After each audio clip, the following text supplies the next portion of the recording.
Hi, it's Miss Cyberling, and today we're going to think about tone. So tone is a story's emotional resonance.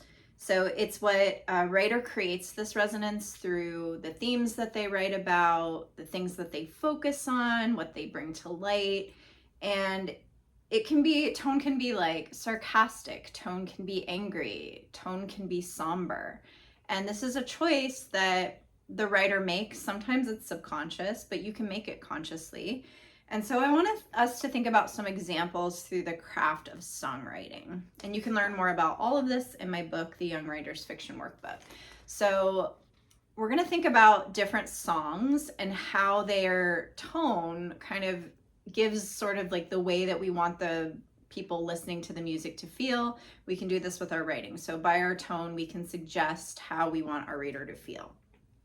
So you take a song like I Will Survive. It's a very popular karaoke song. It's a pretty empowering disco song about a woman who's like, you thought I needed you, better yet, think not, I don't need you, I'm gonna be just fine. There's a little bit of sarcasm in it.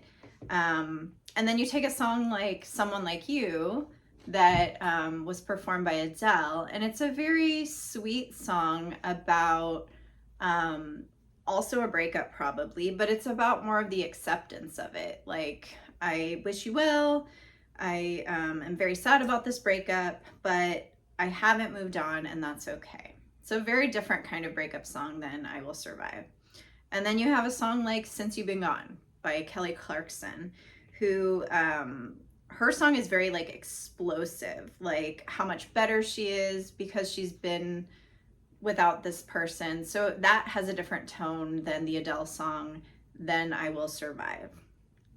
Another song that I think is a great example of kind of a different tone is Nothing Compares to You, which was sung by Sinead O'Connor, originally written by Prince.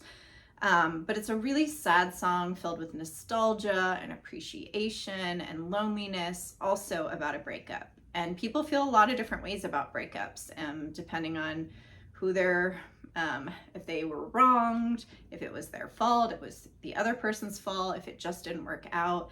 And so you can show these kind of different tonal qualities through the way that you're choosing to write about a subject or a story. So this is something to think about as you're writing. And a lot of people tend to have a similar tone when they write things, but not always. But just think about it as you're writing.